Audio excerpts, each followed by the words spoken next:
Shëndetje dhe mirë se vini në edicionin qendror të lajmeve në Radio Televizionin 21. Në gjykatën themelore të Prishtinës u mbajt seanca e shqyrtimit për vrasjen e Liridona Demajt në nëntorin e vitit 2023, në të cilën ishin të pranishëm 3 akuzuarit. Naim Murseli dhe Kushtrim Kokalla u deklaruan të pafajshëm, ndërsa Granit Plava nuk pranoi të deklarohet për fajësi. Me të konfirmuar akt akuza, Naim Murseli bashkë me Kushtrim Kokallën e Granit Plavën ullën përsëri në bankën e të akuzuarve, si të pandehur për vrasjen e Liridona Demajt. Por Naim Murseli, akuzuari kryesor për vrasjen e bashkëshortes, tha se sikur të ishin të vërteta pretendimet për vrasje, ai do ta kishte kërkuar vetë burgimin e përjetshëm. Unë e deklaruam i pafajshëm, dhe sa i përket akt akuzës, vetëm dua të shtoj se por të vërtetohen pretendimet e prokurorës, unë vetë për vetën time kërkoj burgim përjetshëm. I pafajshëm u deklarua dhe Kushtrim Kokalla, të cilin akt akuza e ngarkon me veprën penale vrasje e rënd. Po, Kushtrim? Deklarohemi i pafajshëm. Deklarohemi i pafajshëm. Përkundër 2 të parëve, Granit Plava, i cili dyshohet se kreu vrasjen i maskuar, u mbrojt në heshtje. Lidhur me veprat penale që u vihen në barë, deklaroheni në heshtje, nuk do një më deklaru. Në rregull. Mbrojtja të akuzuarit kryesor për vrasjen e Liridona Demajt kërkoi që Naim Murselit t'i bëhet ekzaminim psikiatrik, kërkesë e cila ishte bërë edhe më herët, por që ishte refuzuar. Për të mundur të vazhdohet procesimi i kësaj çështje penalo-juridike, paraprakisht duhet të kemi provë të pakontestueshme se është në gjendje i njëjti të përcjell rrjedhën e shqyrtimeve kryesore, të kuptoj procedurën gjyqësore, të konsultohet me mbrojtësit e tij në shqyrtimet që do të mbahen në këtë çështje penalo-juridike. Këtë kërkesë nuk e kundërshtoi as mbrojtja e palës së dëmtuar, veç se shfaqën shpresën për epilogun e këtij rasti. Fillimisht, nuk e kundërshtojmë dhe secilën kërkesë procedurale që parashtron mbrojtja, nuk do ta kundërshtojmë, sepse kërkojmë që edhe para vetëm mbrojtjes të vërtetohet fajësia të akuzuarve. Gjykata aprovoi kërkesën e mbrojtjes së Naim Murselit. Aprovohet propozimi i mbrojtjes së pandehurit Naim Murselit. Prokurorja e rastit Javorka Perlinqević tha se prokuroria posedon numër të madh të provave për akuzat e ngritura, si dhe deklaratat e të akuzuarve të dhëna në Policinë e Kosovës. Gjatë krahasimit të deklaratave dhe provave të mbledhura, prokuroria është bindur dhe po tentojmë ta bindim trupin gjykues dhe publikun se të akuzuarit kanë kryer veprën penale. Por mbrojtja e Naim Murselit, Granit Plavës e Kushtrim Kokallës tha se provat në akt akuz nuk vërtetojnë fajësinë e të akuzuarve. Në ditën e vrasjes, sipas akt akuzës, Murseli ka siguruar armën me 20 fishek nga i akuzuari Tom Dodaj, me çmim prej 280 eurosh. Tom Dodaj i kishte pranuar fajësinë për shitjen e armës në seancën fillestare, për çka është dënuar me 5 vjet burgim dhe një gjobë prej 5.000 eurosh.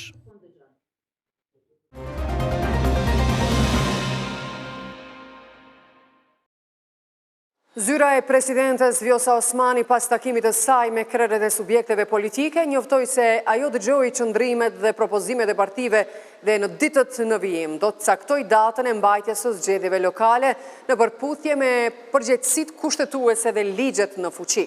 Datat 5, 12 dhe 19 tetor u përmendën në takim me të parën e shtetit.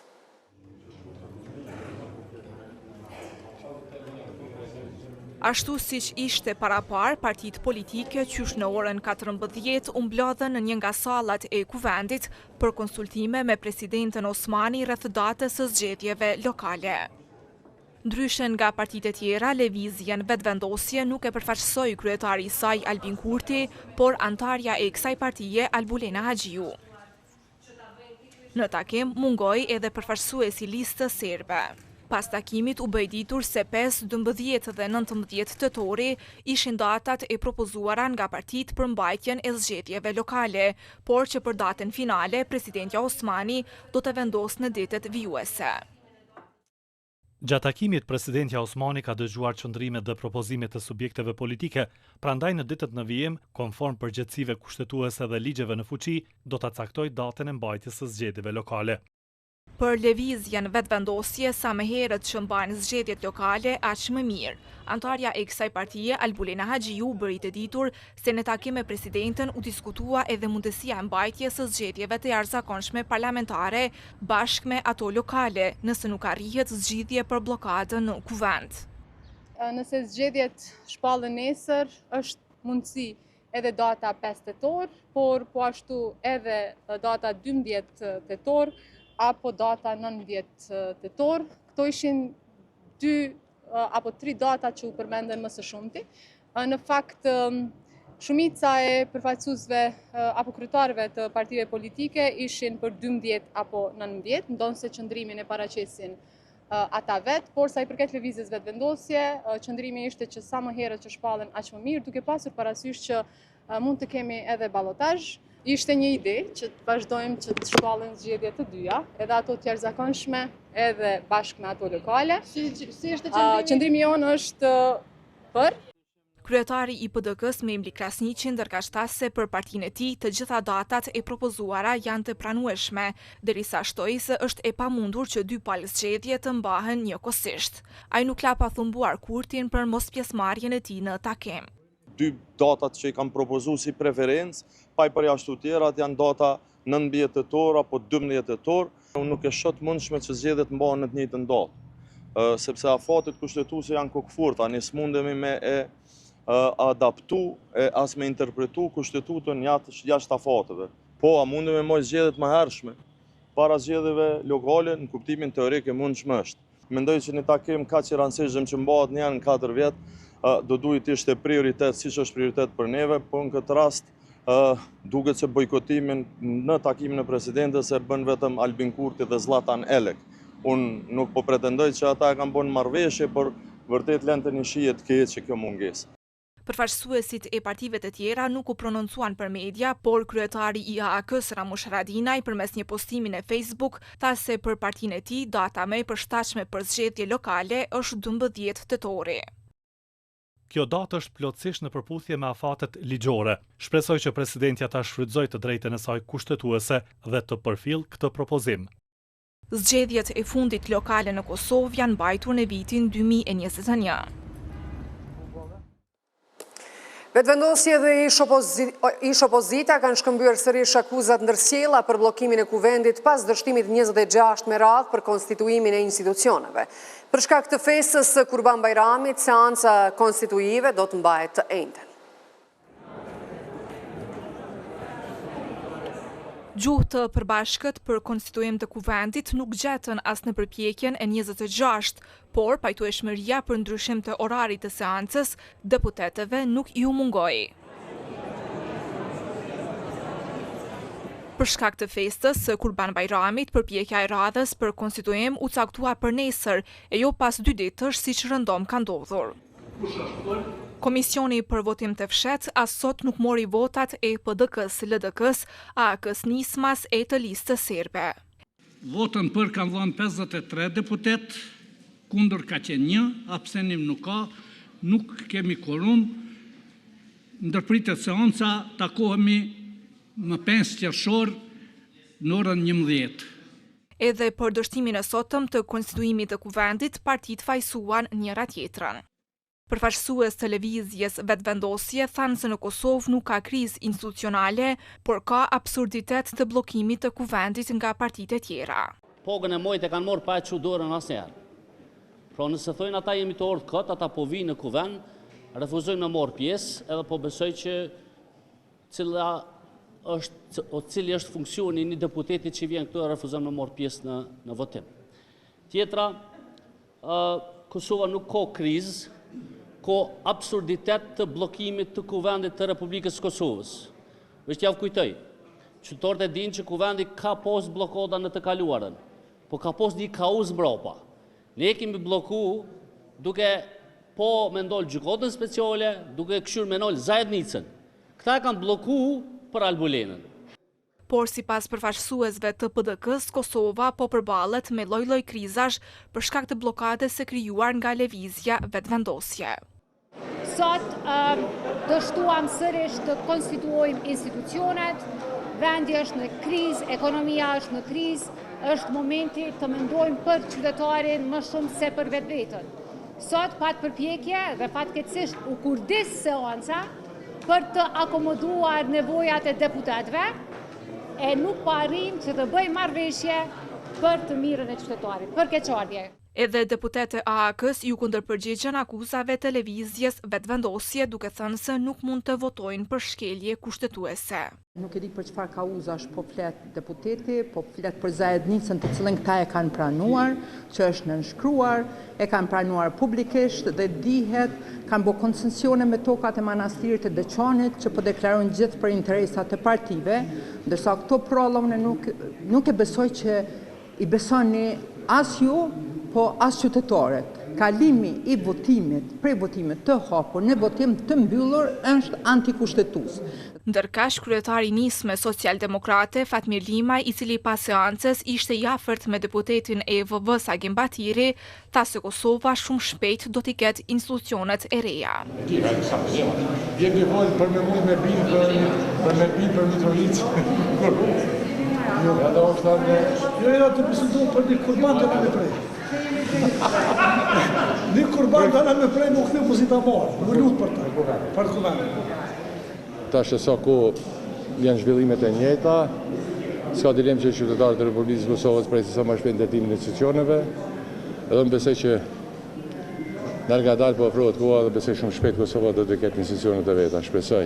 Seanca për konstituimin e kuvendit ka nisur që nga 15 prilli. Ndryshimi i formës së votimit nga i hapur në të mbyllur u bë më 1 maj pas 6 dështimeve të vetëvendosjes për zgjedhjen e Albulena Agjiut, kryetare të kuvendit, me votim të hapur. PDK-ja ka akuzuar qeverinë në detyrë për përfshirje në korrupsion dhe krim të organizuar. Kjo parti thot se blokada e krijuar në kuvend, po ja mundson lëvizjet vetëvendosje të ikë nga, siç u tha, skandalet e njëpasnjëshme kriminale. Deklaratat e tyre pasuan aksionin policor të SHN-s, i cili ishte edhe më i madh ndonjëherë në Kosovë dhe përfundoi me 22 arrestuar në ndyshimin për trafikim ndërkombëtar të narkotikëve.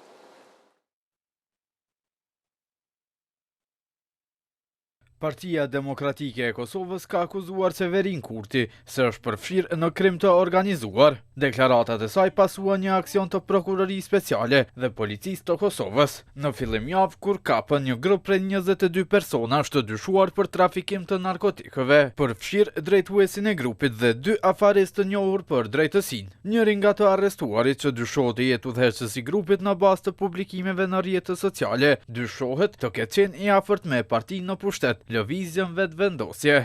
Sipas publikimeve të fotografive në rrjetet sociale, ai shihet së bashku me ministrin në detyrë, Xhelal Sfesla, por edhe me deputete ish deputet të kësaj partie, deri te kryetari i saj, Albin Kurti. Ishte zëdhënësi i lëvizjes vetëvendosje Arlin Manxhuka, që mohoi çfarëdo lidhje të dyshuarit Shemsi Batiri me partinë. Deputeti i Partisë Demokratike Rashid Çalaj tha se Kosova po përballet me nivele të larta të korrupsionit dhe të krimit të organizuar. Tash arrestohet eksponent i lëvizjes vetëvendosje, i pikës qyteti i vjetër të degës së Prishtinës. Njeri i cili është kudo në takime, nuk është një adhurues i lëvizjes vetëvendosje i thjesht, nuk është një militant i thjesht, por njeri që merr pjesë në çdo takim të kësaj pike të lëvizjes vetëvendosje. Operacioni policor më i madh ndërkombëtar u zhvillua me mbështetjen e Interpolit. Aksioni i policisë dhe i prokurorisë speciale rezultoi me bastisje në të paktën 47 lokacione në disa komuna të Kosovës, me pjesëmarrjen e rreth 600 zyrtarëve të policisë. Njohuesi i çështjeve të sigurisë, Drizan Shala, tha se me aksionet e saj policia e Kosovës ka dëshmuar se është e gatshme të antarësohet në Interpol.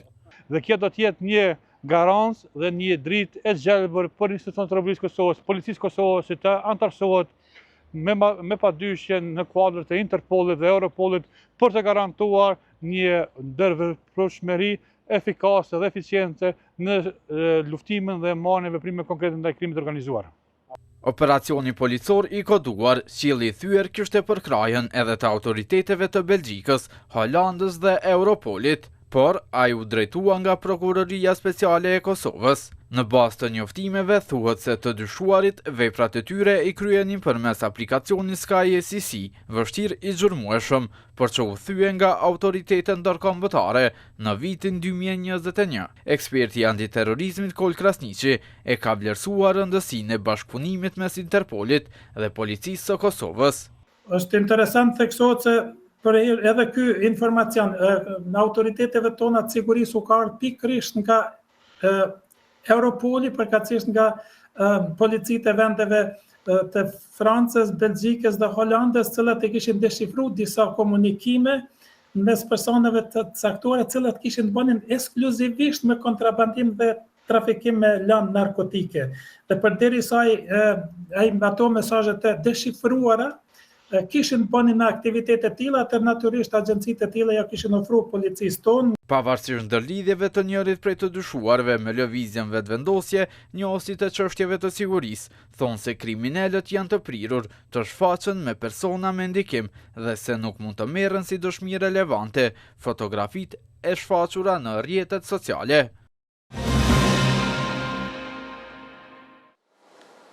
Mungesa e mos përkthimit të shkresave të lëndës, telashe me dërgimin e ftesave për palët, mungesa e përkthyesve, por edhe ekspertizës, janë disa nga shkaktarët që kanë bërë që seancat të shtyhen në Departamentin Special të Gjykatës Themelore në Prishtinë, por edhe në Degën në Graçanic. Kështu thot raporti efikasiteti gjyqësor në praktik dhe të drejtat gjyqësore në sistemin gjyqësor i bërë nga Instituti i Kosovës për Drejtësi. Drejtori ekzekutiv i Institutit Kosovës për Drejtësi, Ehat Miftaraj, vuri në pas i tha një përmirësim të gjendjes krahasuar me situatën para 10 viteve, ku 50% e seancave shtyheshin, ndërsa tani kjo përqindje ka rënë në 18%. Kemi parë që mbi 50% të seancave para 10 viteve janë shtyrë për shkaqe të ndryshme, ku kanë qenë mungesa vetë gjyqtarëve që kanë thirrë seancat, prokurorëve, avokatëve apo palëve.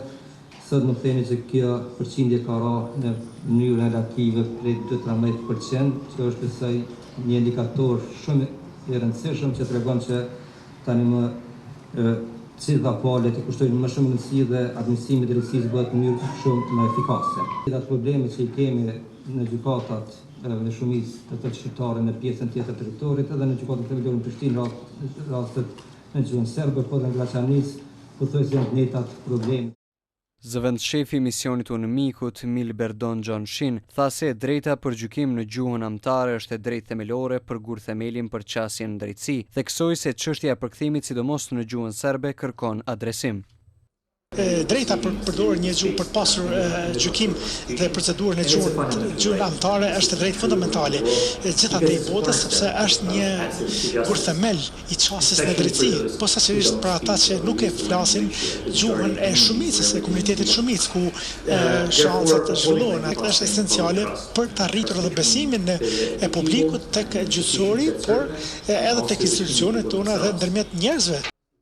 Hulumtuesja në IKD, Arita Rezniqi, tha se shtyrja e seancave në Departamentin Special Gjykatës Themelore në Prishtinë më së shpeshti ndodh nga mungesa ose vonesa e përkthimit të shkresave të lëndës.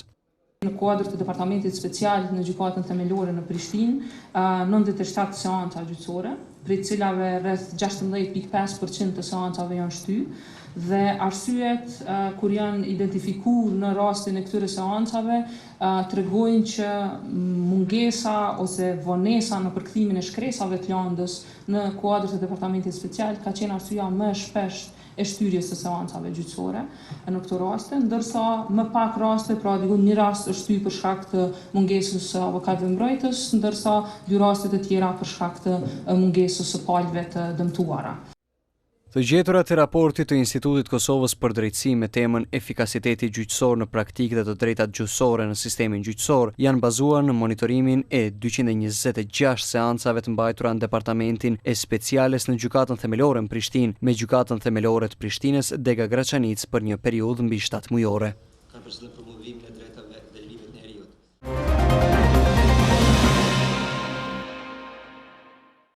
Panairi kombëtar i punës dhe karrierës 2025 sot ka hapur dyert me rreth 130 biznese.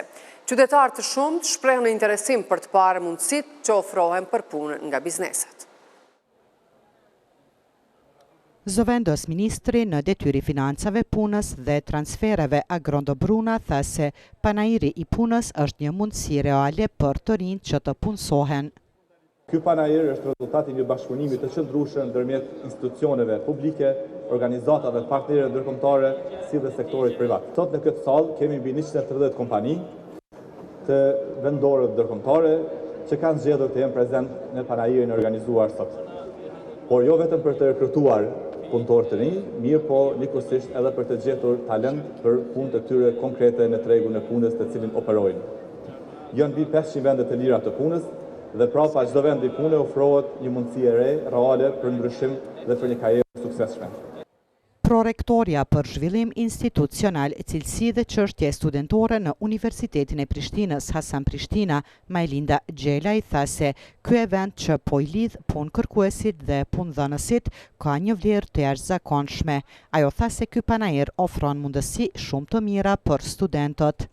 Ne si universitet jemi të orientuar drejt ofrimit të programeve të cilat ndërlidhen me interesat e rinisë për zhvillim në karrierë.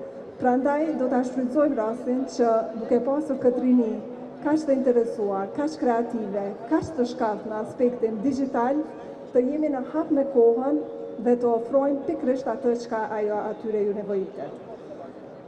Kjo është një mundësi shumë e mirë për studentët. Në kohërat më të hershme nuk e kanë pasur studentët një mundësi të tillë. Ky event që po i lidh punëkërkuesit dhe punëdhënësit, mendoj se ka një vlerë të jashtëzakonshme. Ndërkaq, ambasadori i Gjermanisë në Kosovë, Jorn Rode, tha se panairi ofron një mundësi unike për qytetarët e Kosovës, veçanërisht për kërkuesit e punës, për të planifikuar hapin tjetër në karrierë dhe për të zbuluar mundësi ekonomike. Gjermania mbetet e përkushtuar në mbështetjen e partnerëve kombëtar në nxitjen e zhvillimit ekonomik. Një aspekt kyç i këtij përkushtimi është ofrimi mbështetjes së synuar për qytetarët, duke ndihmuar në qasje në mundësi karriere dhe përdorimin e njohurive dhe aftësive brenda vendit. Në mënyrë të veçantë, organizatat partnere mbështeten në ofrimin e shërbimeve të synuara për riintegrim socioekonomik, që adresojnë nevojat unike të grupeve të tyre të klientëve. Së bashku me partnerët përkatësisht Agjencinë e Punësimit dhe universitetet publike, po bashkëpunojmë në hartimin dhe zbatimin e iniciativave për të mbështetur të rinjt përmes programeve të trajnimit, praktikave, mbështetjes për start-up dhe punësim.